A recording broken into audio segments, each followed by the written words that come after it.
মোটামুটি মনে হয় 1 মাসের মতো বাকি। আচ্ছা তখন হচ্ছে আমি ঢাবির কোশ্চেন ব্যাংক কিনে আনি। আচ্ছা কিনে আনি না, অভ্যাস থেকে সম্ভবত ভার্সিটি ক ইঞ্জিনিয়ারিং কোশ্চেন এর ব্যাংক সাথেই দেয়, দিত হ্যাঁ ভার্সিটি। হুম তো ওটা আমি তখন ঘাটাঘাটি শুরু করি যে কি আসে না আসে। তো প্রথম দেখে আমার কাছে মনে হলো যে এটা খুবই ইজি। ইজি খুবই ইজি মানে খুবই ইজি। মানে Okay. দেখা যাচ্ছিল যে ইঞ্জিনিয়ারিং এ তো অনেক মাথা খাটাতে হতো। হুম আমি দেখলাম আমি পড়লেই পারতেছি। পারি, kind একটা of. চ্যালেঞ্জ ছিল সেটা হচ্ছে ক্যালকুলেটর ছাড়া। ক্যালকুলেটর ছাড়া ক্যালকুলেশন, হ্যাঁ এটা একটা বড় চ্যালেঞ্জ ছিল। তো সেইজন্য আমি যেটা করছিলাম, আমি একটা মডেল টেস্ট হইতো তখন অভ্যাসের শেষের দিকে। হুম লাস্টে মনে হয় 15-20 দিন থাকতে ভার্সিটি মডেল টেস্ট। হ্যাঁ হ্যাঁ ফাইনাল মডেল আলাদা টেস্ট করে টাকা দেওয়া লাগতো, আলাদা করে ভর্তি হওয়া লাগতো।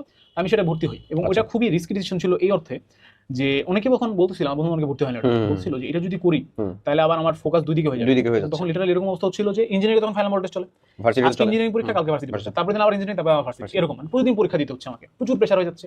অ্যাডমিশন টাইম এমনি ডিপ্রেস থাকে মানুষ, ডিপ্রেস থেকে মানুষ আরো বেশি খারাপ অবস্থা যাচ্ছে, বাট আমি দিলাম। ওকে এবং দেন আমার একটা উদ্দেশ্য ছিল যে ভাই আমি প্ল্যান বি রাখতে চাই, কারণ আল্লাহ না করুক বাই চান্স যদি আমার বইটা না হয় তাহলে আমার অপশন কি, নরমালি ইঞ্জিনিয়ারিং এর অপশন হলো চুয়েট করবে, বাট আমি তো ঢাকা বাইরে যাবো না, যাবো না মানে না যাইতে না পারলে যাবো না, মানে খুবই এক্সট্রিম না হলে যাবো। হ্যাঁ। তারপরে ঠিক করলাম যে ভার্সিটি পরীক্ষাটা কষ্ট হলেও দিব এবং আহামরি প্রিপারেশন নিয়ে দিব না, প্রিপারেশন ছাড়াই দিব, জাস্ট আচ্ছা। প্র্যাকটিস দেখি না কি হয়, কি হয়, হ্যাঁ খারাপ করলে তো সমস্যা নাই।